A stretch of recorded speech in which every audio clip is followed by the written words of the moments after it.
This is VOA News. I'm David Byrd in Washington. President Donald Trump says he has answered a series of questions submitted to him by Special Prosecutor Robert Mueller.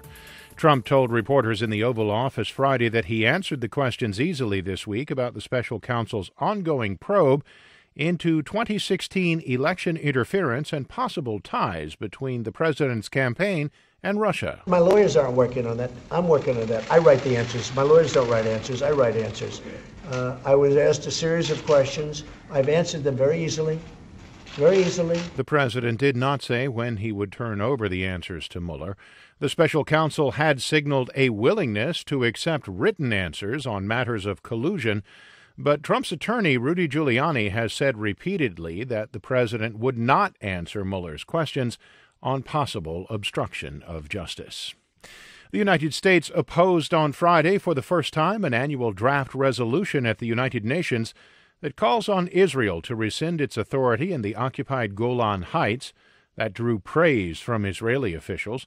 The United States has abstained in previous years on the occupied Syrian Golan resolution, which declares Israel's decision to impose its jurisdiction in the area null and void.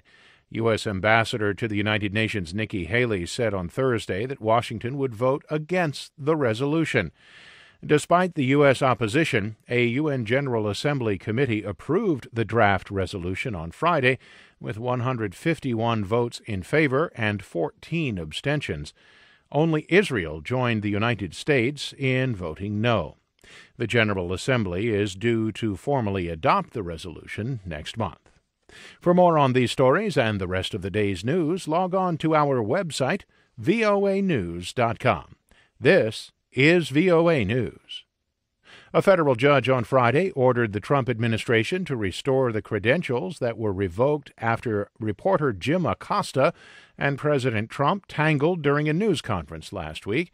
As AP's Sagar Meghani reports, Acosta says he just wants to get back to work. The president says he's all for total freedom of the press. It's very important to me. It's more important to me than anybody would believe. But reporters have to show something. Decorum. Saying the White House will set standards for how reporters should behave at news conferences. If the rules and regulations are violated, the president says we'll end up back in court, and we will win. In the meantime, he's told staffers if they're mistreated at news conferences, you have the right to just leave anytime you want. Sagar Meghani, Washington. WikiLeaks on Friday accused the United States of an attack on democracy, with confirmation that U.S. officials have filed charges under seal against its founder, Julian Assange. WikiLeaks posted on its Twitter account that the news of the charges was accidentally revealed in a cut-and-paste error in an unrelated case in Virginia.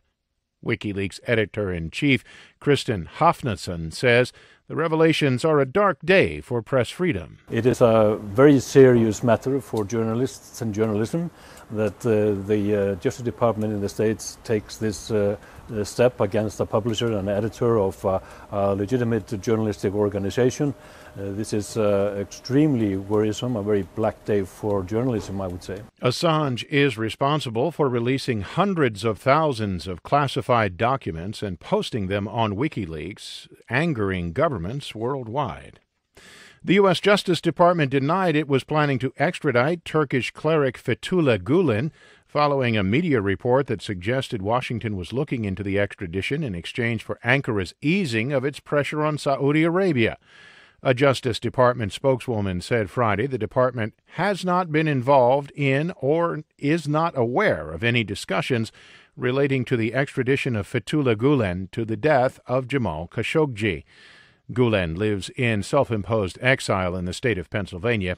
He denies Ankara's accusation of involvement in a failed coup in Turkey in 2016. Turkish media reported Friday that President Donald Trump spoke by phone with Turkish President Recep Tayyip Erdogan. It said the two men agreed to shed light on the Jamal Khashoggi murder in all its aspects and that any cover-up of the incident should not be allowed. And Oscar-winning screenplay writer William Goldman has died. He wrote Butch Cassidy and the Sundance Kid and All the President's Men. He was 87. I'm David Byrd, VOA News.